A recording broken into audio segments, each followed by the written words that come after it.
মাছ ধরবো আমি মাছ ধরবো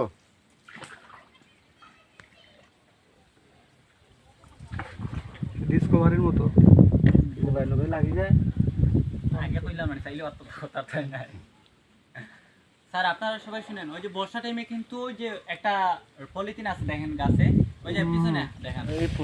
এই পলিথিন লেভেল থাকে ওই যে গাছের শ্বাসমূল যতটুকু আছে না শ্বাসমূল থেকে 1-1.5 ফিট উপরে পানি থাকে তখন হচ্ছে আমাদের রাতাগুলি মেইনলি সৌন্দর্য বাট যারা সাঁতার পারে না তাদের জন্য পারফেক্ট এখন আর যারা সাঁতার না বেশিরভাগ পানি ভয় পায় তাদের জন্য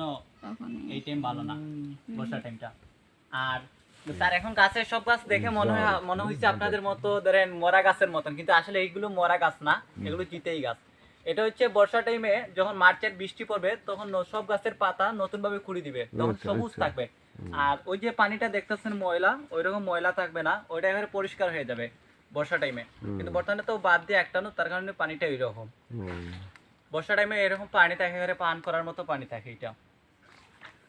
তখন বর্ষার টাইমে অস্থির একটা ভিউ দেখা যায় পানিটা থাকে সাদা পরিষ্কার আর গাছের পাতা যখন সবুজের একটা ছায়া পড়ে তখন দেখার মতন একটা ভিউ এখান থেকে বের হইতে মন চাইবে না এরকম জায়গা কি গাছ গুলোর মতো এই গাছের নাম কি ভাইয়া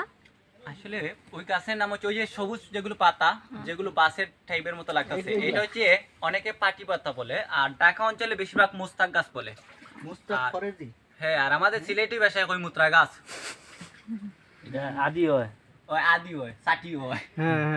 ওই যে ওই যে যেগুলো বড় বড় গাছগুলো যেগুলো দেখা যাইতাছে এগুলো হচ্ছে বইয়ের ভাষা বলে